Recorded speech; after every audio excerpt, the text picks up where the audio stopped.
De la palabra de Dios. Mateo capítulo 16.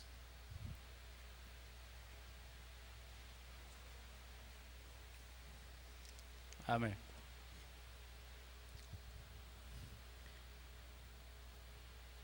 Vamos a hacer una oración para comenzar esta exposición. Cierra tus ojos un momento. Señor Jesús, gracias por tu palabra. Gracias, Señor, porque podemos nosotros aprender de ella, porque es un desafío para nuestra vida día tras día. Cuando la leemos, Señor, es alimento vivo para nuestra alma. Yo te pido, Dios, que cada hermano aquí presente podamos nosotros, Señor, aprender de esta palabra y podamos llevarla a cabo con la ayuda de tu Espíritu Santo. Rogamos que abras el entendimiento de nuestros corazones para poder, Señor, asimilarla y poder ser hacedores, no solamente oidores. Espíritu Santo de Dios, gracias, eres bienvenido en este lugar. Gracias, Señor. Amén y amén. Ok. Mateo capítulo 16. Habla aquí y comienza diciendo: vinieron los fariseos y los saduceos para tentarle y le pidieron que les mostrase señal del cielo. Cuando hace poco tiempo, en este año, comenzó una tendencia bastante rara, bastante curiosa. Hay dos partidos antagonistas. En México tenemos un gobierno repartido mayoritariamente en tres partidos, que es el PRI, que es como de centro, el PAN, que es partido de derecha, y el PRD, partido identificado con la izquierda y con todo lo que eso representa. Y normalmente cada uno de ellos tienen ciertas banderas identificables. El PAN es un partido que tradicionalmente tiene una cercanía con el clero y con valores católicos. El PRD es una ideología hasta cierto modo marxista, leninista, es una ideología más apegada a lo social, y por ahí va el asunto. Y el PRI, pues bueno, mantiene un equilibrio ahí que pues no siempre se ha dado, ¿verdad? Porque sabemos que en realidad el clero había tenido un dominio sobre los gobiernos y sobre muchos gobernantes, presidentes y todo el tiempo. Pero total que tenemos una situación de tres partidos que dominan nuestro México. En el tiempo de Jesús era exactamente lo mismo. Tres partidos eran los que dominaban la escena. Uno eran los escribas, que eran saduceos, que eran descendientes de sacerdotes. Los saduceos eran gente que, si uno hubiera pensado, bueno, son descendientes de los sacerdotes, ok, pensaría que fueran las personas más religiosas, más legalistas, apegadas a las tradiciones y todo, pero no era así.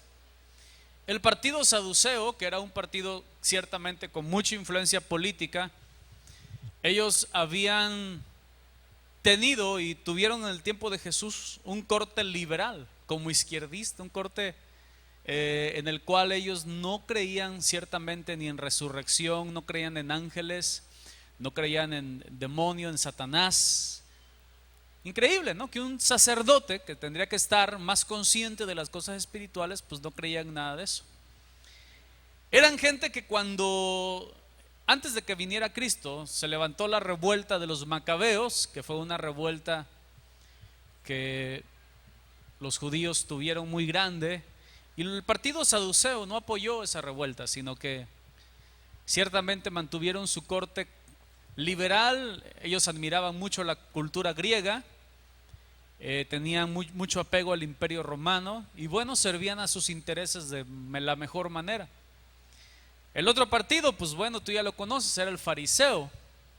Y el partido fariseo, pues era un partido que empataba con lo que eran los escribas. Los fariseos significa aquellos apartados, aquellos exclusivos. La connotación farisea tenía un sinónimo de exclusividad.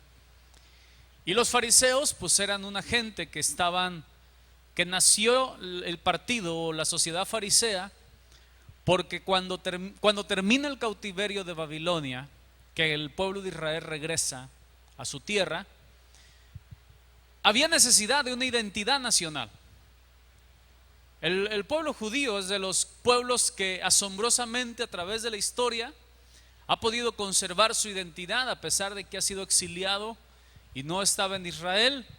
Ellos conservaban su costumbre, su cultura, y gracias en parte Dios usó a lo que eran los escribas. Los escribas eran gente que transcribía la ley de Dios a mano y se encargaba de enseñarla al pueblo. En aquel tiempo, como no había un templo en el exilio, bueno, comenzaron sinagogas, que eran lugares de reunión donde cada semana se leía la Biblia, el Antiguo Testamento, y los fariseos ahí eran gente que apoyaba a los escribas en esa área y se encargaron de promulgar la ley celosamente, se encargaron de promulgar los preceptos de los rabinos, porque hemos entendido a través de estos estudios que lo que decían los rabinos se convirtió en leyes a la par de la Biblia, las tradiciones. Y eso pasa actualmente, ¿va? Cuando las tradiciones se ponen al mismo nivel de la palabra de Dios. Entonces ya no importa lo que diga la Biblia porque mi tradición me enseñó eso. Y así pasaba en aquel tiempo. Los escribas ciertamente y fariseos tuvieron una influencia y un propósito dentro de los planes de Dios. Pero cuando vino el Mesías, el enviado de Dios, fueron de los que más lo combatieron. Fueron las personas que más rechazaron el Mesías y que en las cuales Jesús tuvo discusiones encarnizadas con ellos. Los tachó de hipócritas, generación de víboras, hijos del diablo, sepulcros blanqueados y otras tantas finezas, ¿no? que Jesús luego tuvo para ellos. Pero sabes, aquí los vemos unidos. Hace meses te comentaba que sucedieron uniones inusuales entre partidos políticos porque con tal de no permitir el avance del PRI, bueno, entonces el PRD y el PAN, el agua y el aceite, se unieron para impulsar candidatos que ellos aceptaban en lo común y ganaron, al menos en tres lugares. Esa alianza antinatural dio lugar a que ganaran la elección. Pero obviamente el partido contrario pues los criticó bastante, diciendo que habían traicionado sus principios, sus ideales, con tal de obtener el poder. Aquí vemos en el Mateo 16, vemos a dos partidos antagónicos, dos personas, dos grupos altamente diferentes, unidos con el propósito de pelear contra Jesús. Jesús era una amenaza para sus intereses. Jesús era alguien que los desafiaba a amar a Dios sin legalismos, los desafiaba a amar al prójimo y no hacer discriminación entre judío y gentil, y eso los desafiaba a ellos su mentalidad. Jesús llegó y les decía: dad al César lo que es del César y a Dios lo que es de Dios, y los fariseos callaron porque no supieron ni qué decir. Pero todo el tiempo los vemos cada uno de ellos por aparte poniéndole trampa a Jesús, y esta vez están unidos porque quieren tentarle, quieren hacerlo caer, quieren llevarlo a la muerte. Y sabemos que era un plan de Dios que Jesús muriera, sabemos que era el designio de Dios para la salvación del hombre que Jesucristo muriera. Pero esta gente, todo el tiempo mientras Jesús tuvo su ministerio en la tierra, fue gente que se opuso al Señor. Nunca se dice en el Nuevo Testamento que algún saduceo se convirtió en seguidor de Cristo. Pero en lo contrario sí, el partido fariseo tuvo algunos que fueron seguidores de Cristo.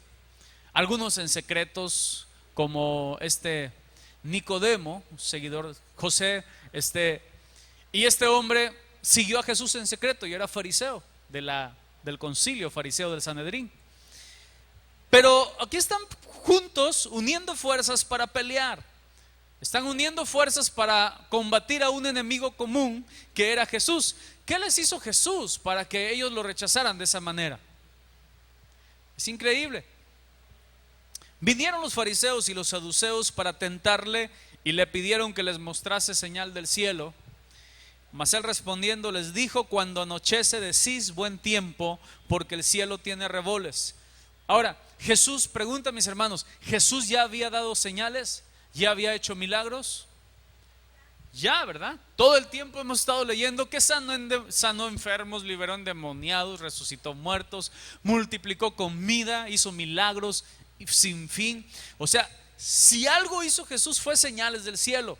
Ahora, cuando ellos hablaban de señales del cielo, yo creo que ellos estaban pensando ahí como que tipo Elías, ¿no? Que descendiera fuego del cielo y hiciera así algo bien tremendo.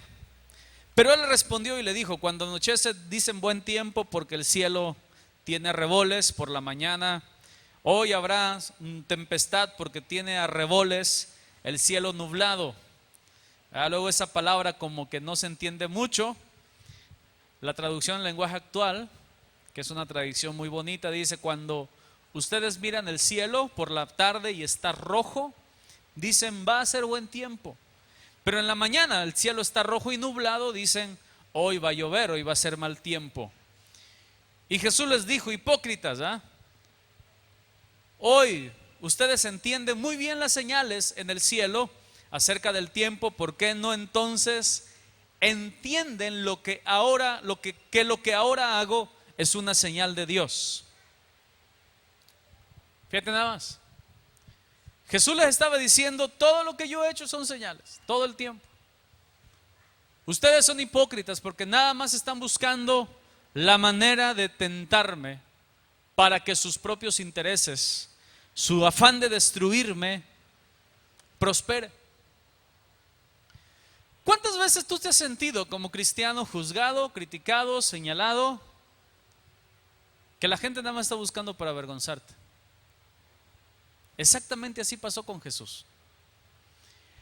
Con Jesús la gente estaba a la expectativa de él, pero no estaba por una buena manera. Muchos de ellos estaban para poder ver algo y criticarlo. Jesús los reprendió y les dijo: la única señal que les daré será lo que le pasó al profeta Jonás. No voy a abundar en esto porque Juan le tocó ministrar acerca de esta palabra en Mateo, creo que Mateo 11 o 12. Pero lo que Jesús les dijo era: la única señal que realmente vale la pena es la señal que ustedes van a ver, que el Hijo del Hombre va a ser muerto, exhibido en la cruz, va a ser enterrado 3 días en la tierra y en el tercer día va a resucitar. Esa es la única señal que van a ver y que realmente vale la pena ver. Ahora, no con esto estamos diciendo que no va a haber milagros, no con esto no vamos a decir que no vamos a orar por prodigios, maravillas, sanidades, señales, pero lo más importante es que la gente entienda quién es su Señor y Salvador.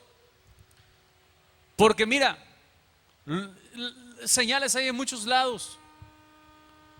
A la otra vez a una hermana creo que se le apareció, antes de ser cristiana, se le había aparecido una virgen en la pared. Se convirtió a Cristo y la virgen ahí seguía, así que la talló, le echó alcohol, le lavó ahí, se quitó la virgen de la pared. Pero si hubiera sido otra persona, capaz que le hace un nicho ahí y hace un argüende, llama a la televisión y todo, porque pensaría que era una señal, ¿no? Milagrosa. La única señal que vale la pena y que te lleva a algo bueno, a algo realmente trascendental que va a cambiar tu vida, es la señal que ya fue dada en la cruz del Calvario hace más de 2000 años a través de la muerte de Cristo. Es la única señal que vale realmente la pena ver y disfrutar, porque al fin y al cabo un brujo también puede desarrollar cierto tipo de poder. Al fin y al cabo gente tiene que hacer milagros. Algunos hacen milagros ya sea con trampa, ya sea a través de los demonios, hacen milagros, pero el único milagro verdadero es cuando una persona está camino a la condenación, viene Jesucristo y cambia su destino de muerte a vida. Es el único milagro verdaderamente grande. Y es el que trasciende la eternidad y trasciende esta vida. Amén. Ahora, esta gente, fíjate nada más, esta gente vino, le planteó a Jesús el asunto: Señor, pues manifiesta tu poder, a ver, exhíbete un poquito. Jesús se rehuyó a exhibirse. Jesús podía hacerlo, pero no quiso hacerlo para no satisfacer nada más su curiosidad y nada más satisfacer su hambre o su sed de milagros. Y es que cuando comenzamos a poner nuestra vista solamente en los milagros y nos olvidamos de la cruz, entonces dependemos de las emociones, dependemos solamente de lo que Jesús hace y no de lo que Jesús ya hizo en el Calvario. Dice la palabra de Dios que dejó, se fue. Todo el tiempo vemos a Jesús haciendo eso, dejando la fama, la popularidad, solamente escabulléndoseles. No ha llegado la hora todavía. Hubo una segunda parte, versículo número 5. Llegando sus discípulos al otro lado, se habían olvidado de traer pan, y Jesús les dijo: mirad, guardaos de la levadura de los fariseos y de los saduceos. Ellos pensaban dentro de sí diciendo: esto dice porque no trajimos pan. Respondiendo Jesús les dijo: ¿por qué pensáis dentro de vosotros, hombres de poca fe, que no tenéis pan? Vamos a poner una pausa ahí. Los fariseos estaban esperando al Mesías, no reconocieron al Mesías.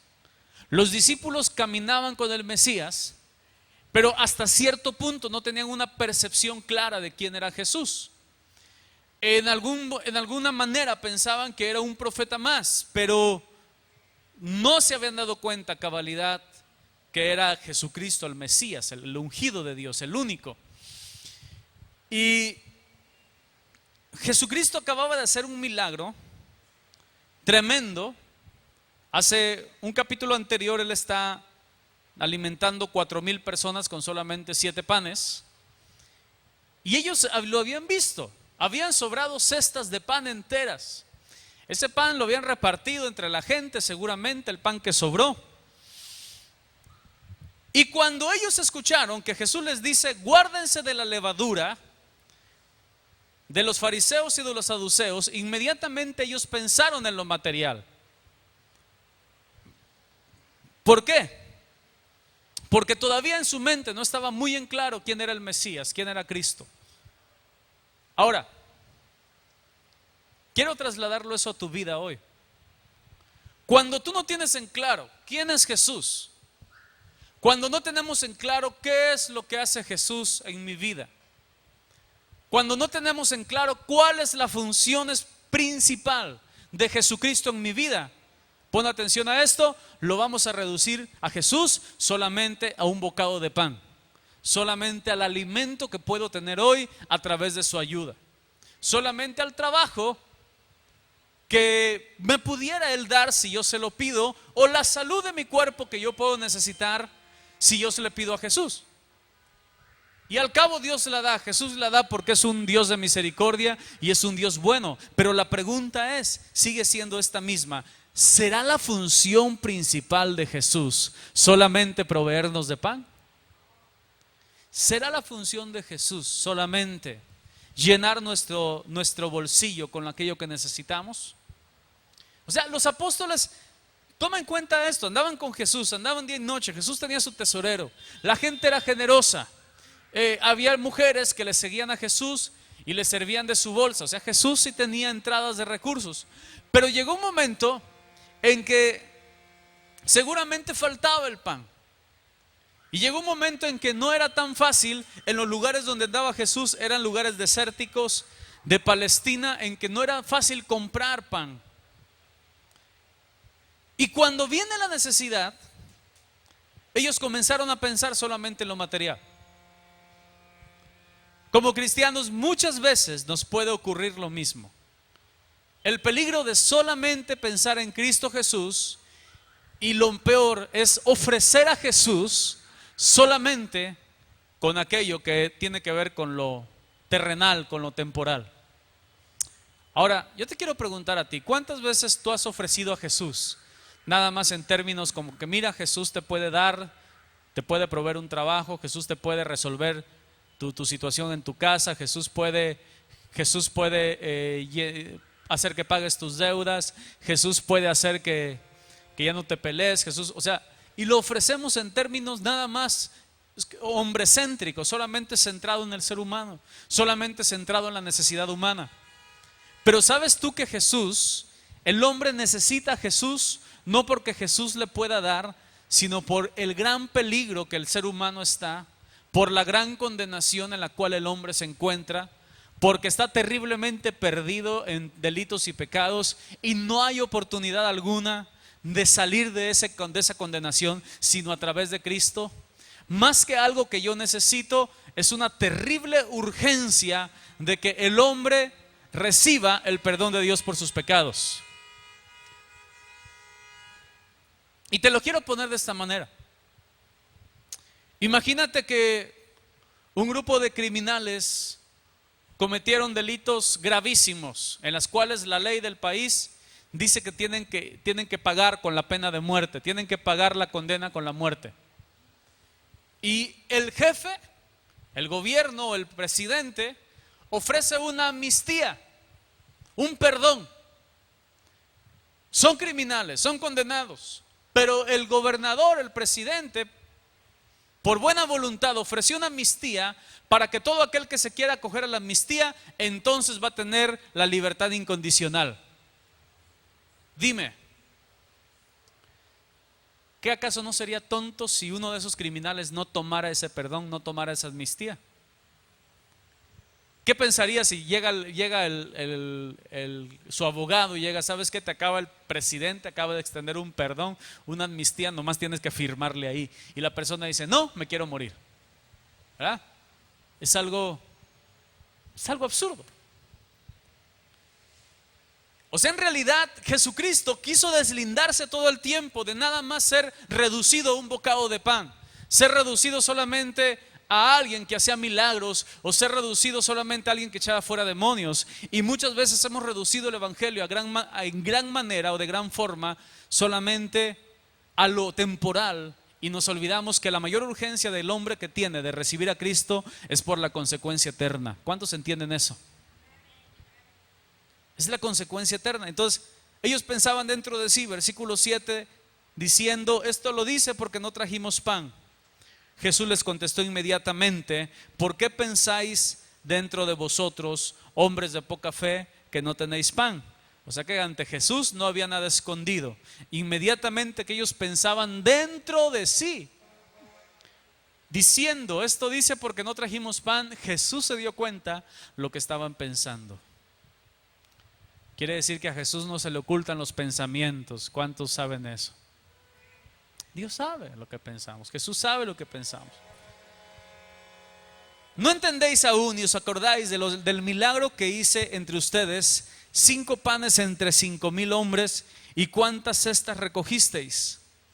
Ni de los 7 panes entre 4,000, ¿y cuántas canastas recogisteis? ¿Cómo es que no entendéis que no fue por el pan que os dije que os guardaseis de la levadura de los fariseos y saduceos? Versículo 11. Entonces entendieron que no les había dicho que se guardasen de la levadura del pan, sino de la ¿qué? ¿Sino de la qué? Sino de la doctrina de los fariseos y de los saduceos.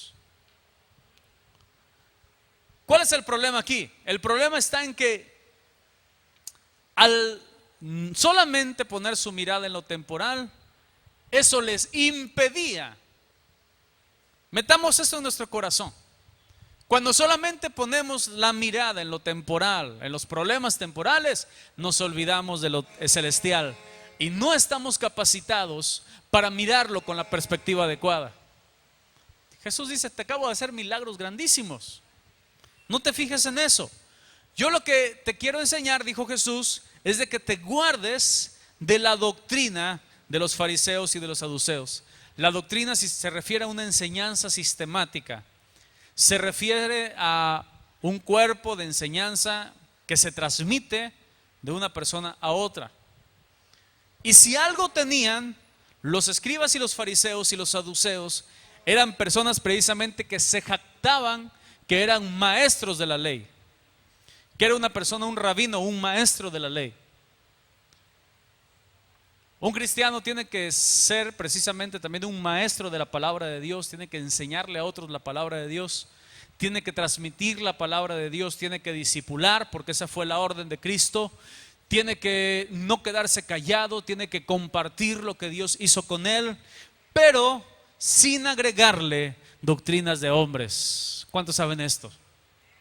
Cuando comenzamos a ponerle de nuestra propia cosecha, comenzamos a ponerle fariseísmo, cuando comienzo a poner mi doctrina y no te vistas así, no te peines así, no te hagas así, y comenzamos a ponerle a añadirle a lo que dijo la Biblia, sin tomar en cuenta los principios, sino solamente legalismo, entonces tenemos problemas. Ahora, dice la palabra de Dios que cuando Jesús les recriminó, les dijo: guárdense. ¿Qué significa la palabra guarden? Guárdense, o sea, retírense, absténganse, no participen, no la asimilen. Porque la doctrina de los fariseos es atractiva. La enseñanza del legalismo es bastante atractiva. ¿Cómo no? Tiene su atractivo, claro que sí. Hay unas iglesias que todas las hermanas son muy celosas de ponerse un velo en la cabeza. Y entonces cuando alguien entra sin velo en la cabeza, la voltean a ver todas, ¿va? Y la miran feo, porque no trae velo en la cabeza. Y yo me imagino también que de repente para los nuevos ha de ser muy incómodo ir sin el velo en la cabeza, pues. Y pues te imaginas una chavita de secundaria, ¿verdad? Que tal vez todavía quiere integrarse a la iglesia y dice: te tienes que poner velo en la cabeza. Pues dice ella: pues es que no siento ponerme velo en la cabeza, ¿no? O sea, el legalismo llega un momento en que no solamente te borra el discernimiento espiritual, sino te borra también la sensibilidad a las personas que necesitan de Dios. Mira, tú ves a Jesús juntándose con los publicanos. ¿Quiénes eran los publicanos? Eran gente odiada por el pueblo judío. Tú ves a Jesús juntándose con las prostitutas. Yo creo que si me vieran alguna vez platicando con alguna mujer así, entonces igual y hablarían algunas cosas feas. El pastor andaba metido en situaciones impropias, ¿no? Para que ser prudentes, mejor me llevo a mi esposa y platicamos los dos, ¿no? Y ya le evangelizamos para que no haya malos entendidos. Pero Jesús se juntaba, o sea, platicaba con ellos. Y para los fariseos eso era un shock, porque no eran sensibles. El problema del legalismo es que te hace insensible a la necesidad del ser humano solamente por poner reglas de hombres. Y la tradición se impone y todo lo demás no vale nada, porque es la tradición la que manda. Ahora, tenemos a Jesús hablando con los publicanos, tenemos a Jesús hablando con las prostitutas, y tenemos a Jesús también, peor todavía. Es prostituta, pero bueno, al menos era judía. El otro, pues es publicano, pues al menos es judío. Peor, está hablando con los perros, con los gentiles. El capítulo pasado veíamos que Jesús hablaba con los gentiles y les hacía milagros. Y eso para ellos era como que el colmo. Dijeron: no. Está peligrando nuestra nación, porque la unidad nacional giraba en torno de la religión y de la ley judía. Y Jesús llegó y lo vieron como una amenaza para la ley judía, y comenzó a proclamar el reino de Dios y a transmitirle y hacerle disfrutar el reino de Dios a algunos gentiles, y ellos se escandalizaban. Y cuando Jesús tomó a la mujer cananea y sanó a su hija, le dijo: mujer, grande es tu fe, hágase contigo conforme a lo que creíste. Y la hija de esta mujer sanó. Era un vislumbre de lo que iba a venir. A través de Jesucristo ya no hay judío, ya no hay griego, ya no hay mexicano. Todos pertenecemos a la familia de Dios.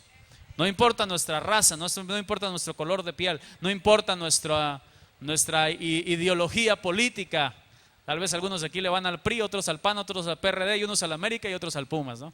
No importa, realmente no importa, porque en Jesucristo todos somos hijos de Dios, y el parámetro con el cual Jesús nos juzga no tiene nada que ver con lo terrenal, sino tiene que ver con lo espiritual. Amén. Entonces la familia de Dios es una familia muy diversa. La Biblia habla de la multiforme gracia de Dios, pero todo eso se entiende dentro del contexto de un Jesús que ama por igual, un contexto de Jesús que acepta a todas las personas como son, un contexto en el cual no hay rechazo, no hay desprecio, no importando tu condición que haya sido, no importando lo que haya sido antes. Nosotros somos lo de los prejuicios. Jesús no tiene prejuicios. Amén. Él no es así. por eso es que les dijo: guárdense de esa doctrina de los fariseos y saduceos, que andan haciendo nada más diferencias y distinciones.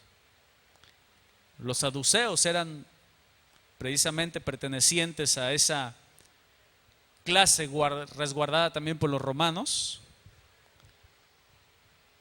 Hay una tercera controversia aquí, versículo número 13. Vino Jesús a la región de Cesarea de Filipo y preguntó a sus discípulos diciendo: ¿quién dicen los hombres que es el Hijo del Hombre? Ellos dijeron, unos Juan el Bautista. ¿Quién recuerda quién dijo que era Juan el Bautista? ¿Quién se acuerda? Unos Juan el Bautista. Mateo 14, versículo 1 y 2. Mateo 14, versículo 1 y 2. En aquel tiempo Herodes, el tetrarca, oyó la fama de Jesús y dijo a sus criados: ¿qué?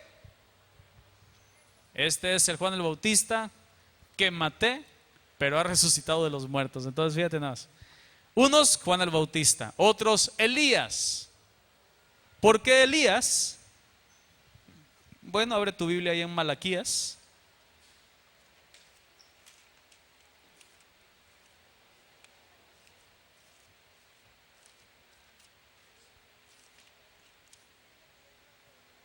Malaquías capítulo 4, versículo 5. Para que vayamos entendiendo todo esto. Malaquías es un libro antes de Mateo, uno antes de Mateo. ¿Qué dice ahí el versículo 5? He aquí, yo os envío al profeta Elías antes que venga el día grande de Jehová y terrible. Él hará volver el corazón de los padres hacia los hijos y el corazón de los hijos hacia los padres, no sea que yo venga y hiera la tierra con maldición. Okay. Pensaron que eran Elías, dijeron, no, pues es Elías. Pero ¿quién era Elías? ¿Quién representaba a Elías en el Nuevo Testamento? Jesús lo dijo. En cierta ocasión le preguntaron, bueno, y entonces él contestó, dice: a la verdad Elías ya vino, predicó e hicieron con él lo que quisieron, y entendieron que hablaba de Juan el Bautista. Elías era, el ministerio de Elías en el Nuevo Testamento era Juan el Bautista. Elías, no sé si te acuerdas, él vestía con un taparrabo de cuero, con pieles de camello. Juan el Bautista exactamente igual. O sea, físicamente y ministerialmente era un profeta muy duro. Juan el Bautista era fuerte, muy agresivo. Elías era muy agresivo también. Un carácter, un temperamento colérico. De repente estaba pero hasta arriba y de repente le pegaba una depresión fuerte, pero tenía un ministerio como el de Elías. Y pensaron algunos, dice, bueno, pues es Elías el que decía Malaquías. Dice, y otros Jeremías o alguno de los profetas. Él les dijo, ¿y vosotros quién decís que soy yo? ¿Qué es para ti Jesús? ¿Qué es para nosotros Jesús? Unos pueden decir, es la religión de mis padres. Otros pueden decir, pues un cuate que tengo ahí colgado en un cuarto, un crucifijo. Otros dicen, no, pues tengo un cuadro de él en la última cena. Otros dicen, no, pues un iluminado. Otros un profeta, para los islámicos un profeta. Pero tú que estás aquí en esta tarde, ¿qué es lo que dices acerca de Jesús? Y Jesús nos pregunta en esta hora, ¿quién dicen ustedes que yo soy? ¿Qué soy para ustedes? ¿Qué es Jesús para nosotros?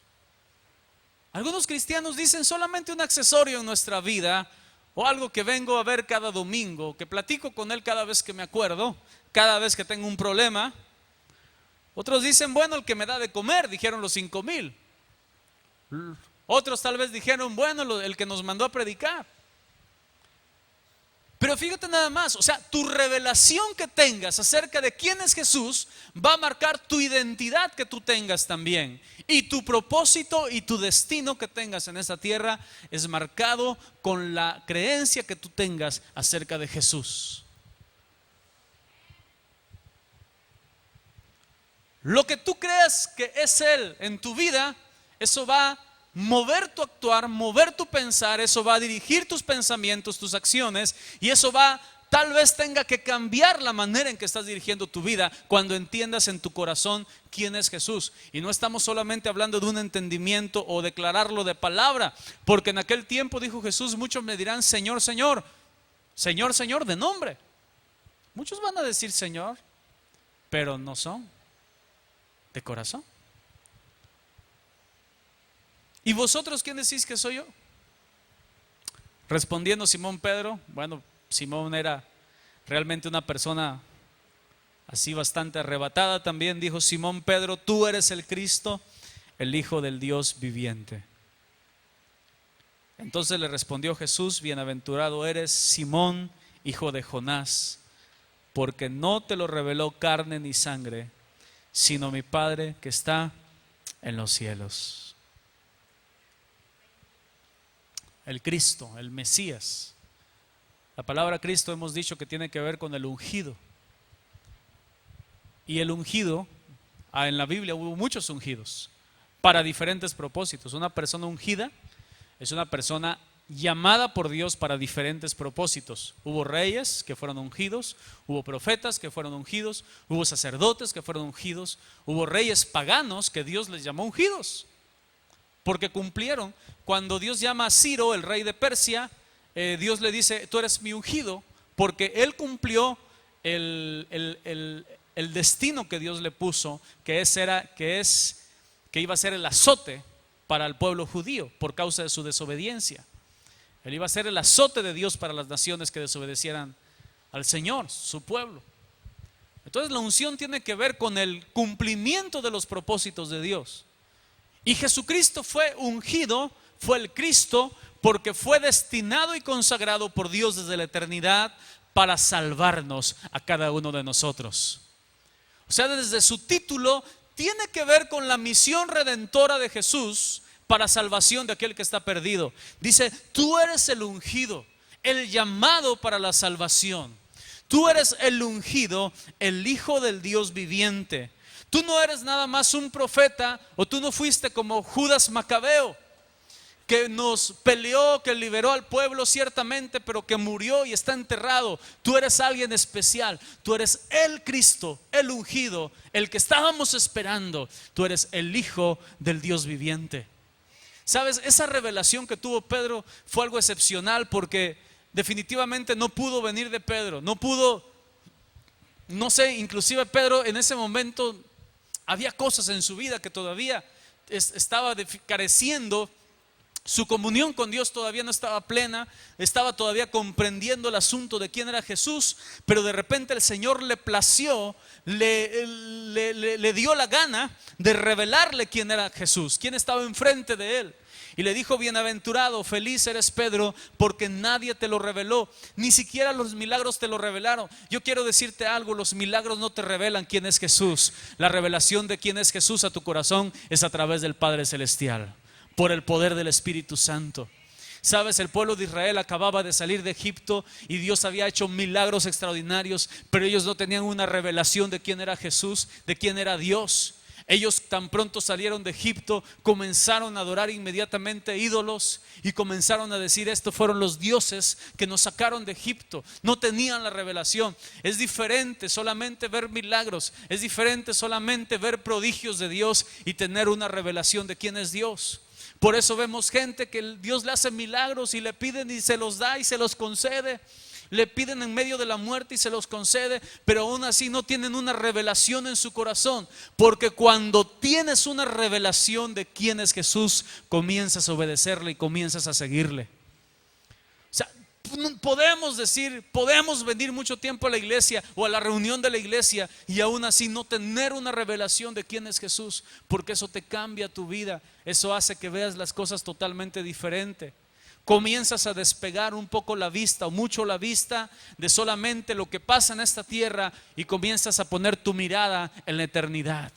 Comienzas a ver solamente no comiences a ver solamente la fe o a Dios solamente por lo que Él te puede dar, sino comiences a adorarlo porque lo que Él ya hizo en la cruz del Calvario es lo más importante.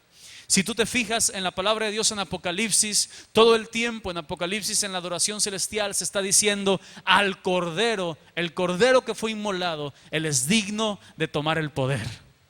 Entonces, ¿cuál es lo que motiva la adoración de la iglesia? No son los milagros. Lo que motiva la adoración de la iglesia es que Jesucristo es el Cordero de Dios que nos libró de la condenación, que limpió nuestros pecados.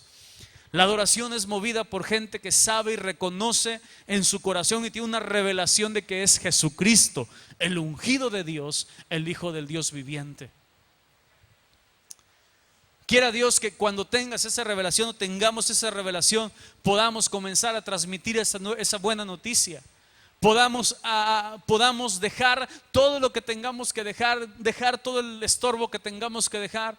Podamos comenzar a permitirle al Espíritu Santo de Dios que comience a cambiar cada área de nuestra vida para que por completo nos entreguemos a sus propósitos. Sabes, Jesús cuando estaba en la tierra, Él dijo: yo no he venido a hacer mi voluntad, sino a hacer la voluntad del que me envió. ¿Cuántos creen que son mensajeros de Dios? ¿Cuántos creen aquí que le pertenecen a Dios? Entonces, que tú puedas decir lo mismo: yo no estoy aquí en la tierra para hacer mi voluntad, sino para hacer la voluntad de aquel que me salvó.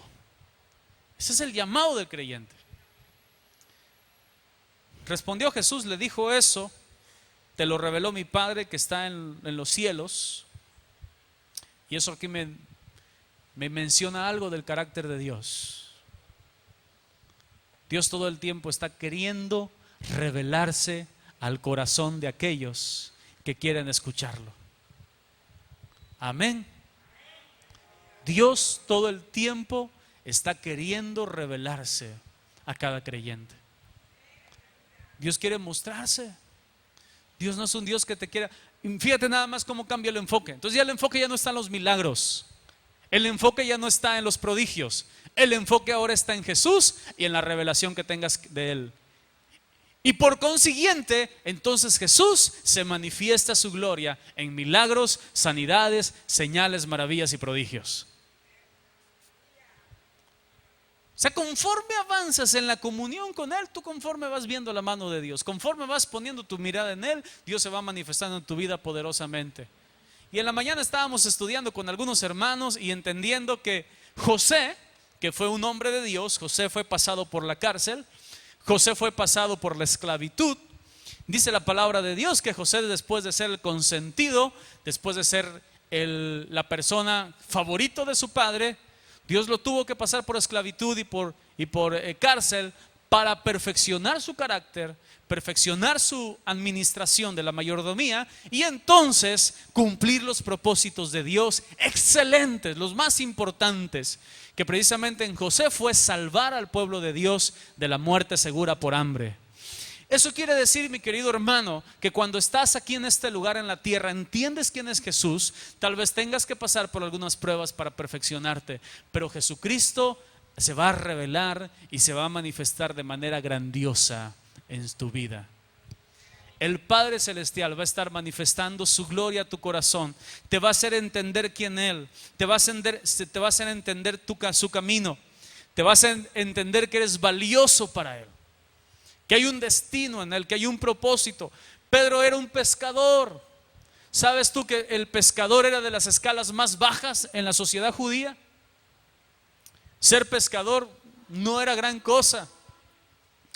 Y después vemos a Pedro predicando en medio del Sanedrín, dando testimonio frente a miles de personas que Jesús lo rescató. Y eso me dice a mí algo bien tremendo, que precisamente la vida de Pedro era una manifestación visible de la gloria del Dios poderoso. ¿Qué valía Pedro? Valía menos que nada.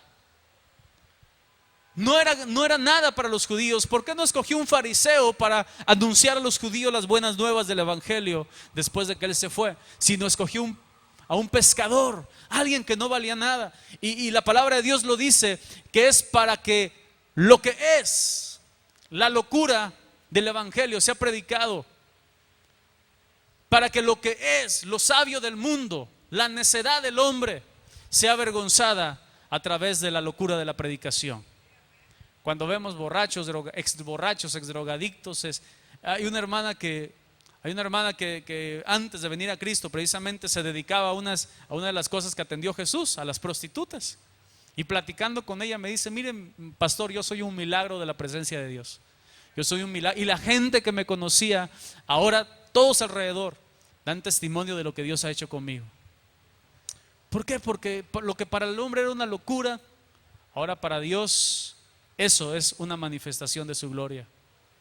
Entonces Pedro se levanta así y comienza de esa manera. Dios le empieza a revelar eso y dice el versículo 18, y se pone más serio el asunto, y con esto estoy concluyendo, y le dice: y yo también te digo que tú eres ¿qué? Pedro, y sobre esta roca edificaré mi iglesia, y las puertas del Hades no prevalecerán contra ella. Y a ti te daré las llaves del reino de los cielos, y todo lo que atares en la tierra será atado en los cielos, y todo lo que desatares en la tierra será desatado en los cielos. Entonces mandó a sus discípulos que a nadie dijesen que él era Jesús el Cristo. Hay un error muy grande que se hizo aquí con Pedro. Entonces, cuando Pedro se le dijo eso, cuando Jesús le dijo: tú eres Pedro, sobre esta roca edificaré mi iglesia, entonces la fe tradicional comienza a decir: ves, Pedro es la roca. Comienzan a decir malamente. Comienzan a decir: Jesús le dijo claramente: tú eres Pedro. La palabra Pedro significa Petros. En la palabra griega Petros significa una piedra. Petros significa piedra, una piedra normal, una piedra pequeña. Pero él dijo: tú eres Petros, tú eres una piedra pequeña, pero sobre esta Petra, sobre esta roca, sobre esta montaña de roca edificaré mi iglesia. ¿Cuál era la montaña de roca? ¿Acaso era la persona de Pedro, como actualmente el sucesor de Pedro está sentado en la silla romana? No, no era eso. Precisamente se refería a la declaración que instantes atrás había hecho Pedro. Tú eres Pedro, una persona pequeña, insignificante, una piedrita nada más, pero sobre la declaración inmensa, enorme, absoluta que hiciste, que yo soy el Cristo, sobre esa declaración edificaré mi iglesia. Es por eso que la palabra de Dios nombra a Jesús como la piedra que desecharon los edificadores, pero ahora ha venido a ser la cabeza del ángulo. Y sabes precisamente quién fue quien hizo esa declaración: Pedro, precisamente. En Hechos capítulo 3, abre ahí tu Biblia.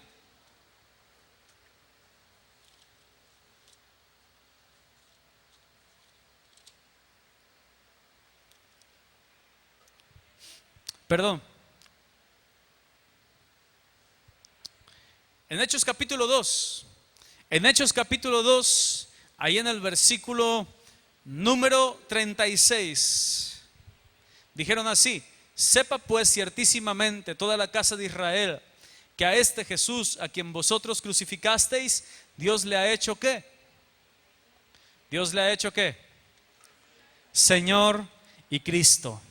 Entonces estamos hablando que cuando muchas veces nosotros pensamos, ¿verdad?, que no valemos nada, cuando pensamos que nuestra vida puede ser insignificante delante de los ojos de los hombres, Dios tiene otros planes. A Pedro se le dio la encomienda de atar y desatar. Escucha bien esto. Tú eres Pedro, sobre la declaración que hiciste edificaré mi iglesia. Tú eres el Cristo. Sobre esa declaración, Jesucristo la roca, y las puertas del infierno no prevalecerán contra ellas. ¿Contra qué? Contra la iglesia. Pedro, aquí en el Pentecostés, en este capítulo número 2, ellos comenzaron a predicar el evangelio. Pedro fue el primero que se paró a predicar la palabra de Dios. Y cuando se paró a predicar la palabra de Dios, comenzó a cumplir lo que Jesús había dicho: predican el evangelio. Pero dice también en Hechos, sígueme ahí con tu vista, en Hechos capítulo 10, en el versículo número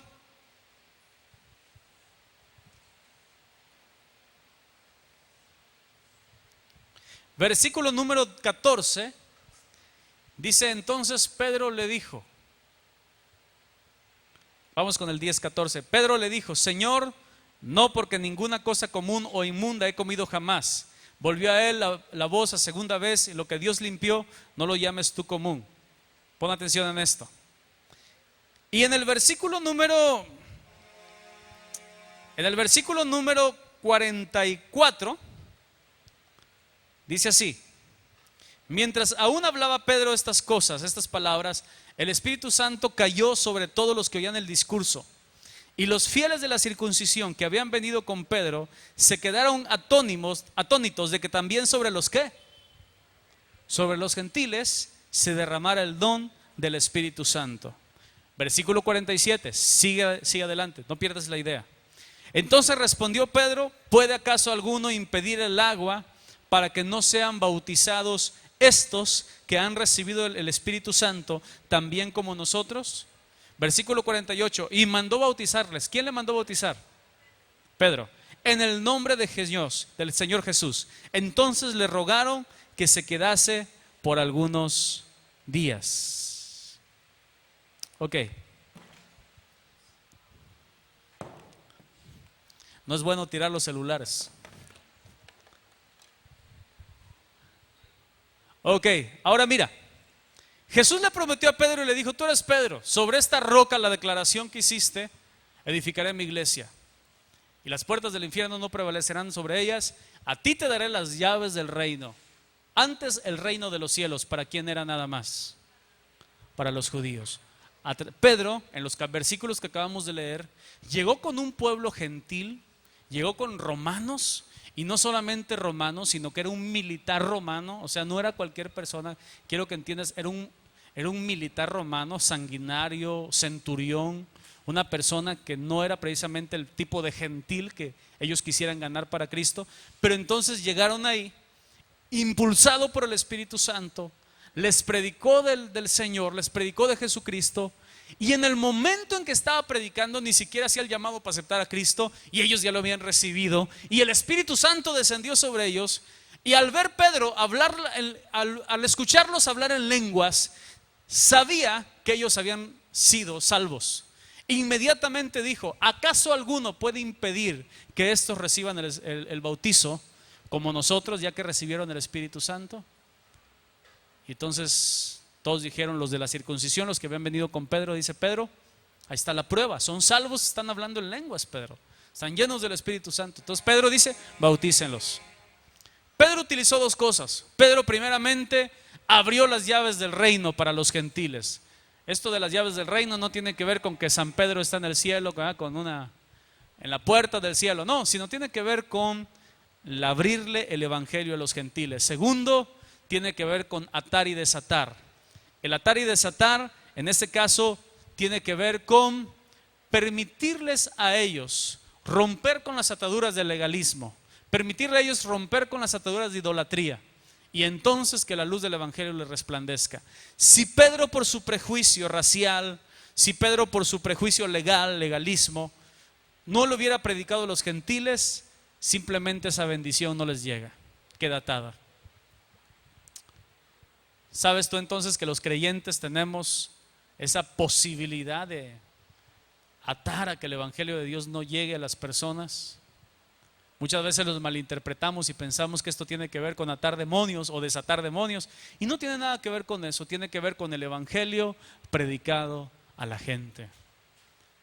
Muchas veces nosotros vemos un borracho o el vecino que es borracho y decimos: no, pues es un borracho, y lo dejamos atado en su miseria espiritual y no lo desatamos para que pase de tinieblas a luz. Vemos una persona que está perdida, peleonera, que está totalmente en delitos y pecados, y lo dejamos en esa condición porque no le hablamos de Cristo. Estamos atando de esa manera. Cuando Dios nos ha llamado a que desatemos el evangelio, que la palabra de Dios corra por los cuatro vientos, que la palabra de Dios sea predicada a través de la boca de cada creyente, y de esa manera se cumple lo que dice la palabra de Dios: todo lo que atares en la tierra será atado ¿en dónde? O sea que Él respalda nuestra predicación. ¿Cuál es el tema que está hablando aquí? La predicación. ¿Cuál es el tema? La palabra de Dios. Entonces, si todo lo que atáramos en la tierra, todo lo que hablemos en la tierra, predicando la palabra de Dios, en los cielos será respaldado. Si te acuerdas cuando dice ahí, hay más gozo en el cielo cuando un pecador se arrepiente. Entonces, cuando estamos predicando la palabra, hay una expectativa del cielo para ver qué está pasando ahí abajo en la tierra. Hay una expectativa del infierno también, claro que sí. Satanás está a la expectativa ahí.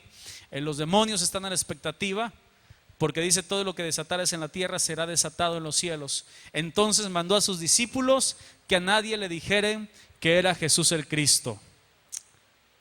¿Por qué Jesús le dijo a sus discípulos que no dijeran nada?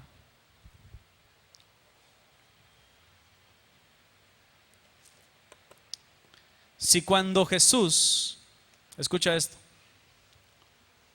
si cuando Jesús estaba haciendo milagros enfrente de ellos, no les decía que Él era el Cristo, no les decía, nada más simplemente les predicaba el reino de Dios y hacía milagros, y los quería matar. Si Jesús llegara y les dijera libremente: yo soy el Cristo, ¿qué crees que hubieran hecho en ese momento? Lo despedazaba. Le traían ganas realmente. O sea, en ese momento Jesús quiso que la gente se diera cuenta quién era Él, y esa revelación primeramente cayó en aquellos que tenían y querían escuchar al Maestro, al Mesías. Te quiero desafiar a dos cosas en esta noche.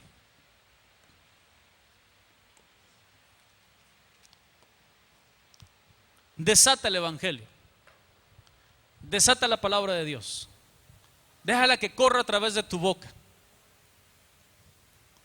rompe toda oposición, ata todo complejo, ata toda incredulidad, ata con todo lo que te impide predicar de Cristo y predícalo en todos lados.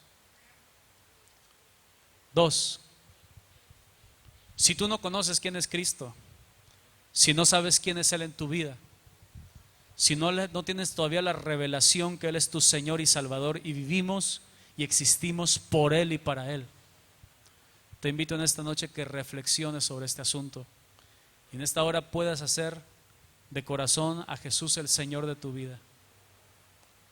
Que la gente cuando te vea diga: este sí es un verdadero hijo de Dios.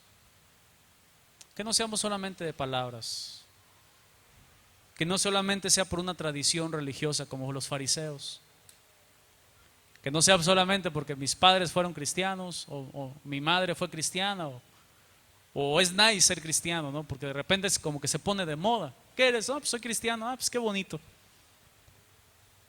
Que sea realmente por una convicción, de tal manera que si tú estás sentado en esta silla, en este lugar, y el día de mañana tú a todos los ves que están retrocediendo, tú digas: yo sigo avanzando porque yo sé quién es Cristo Jesús.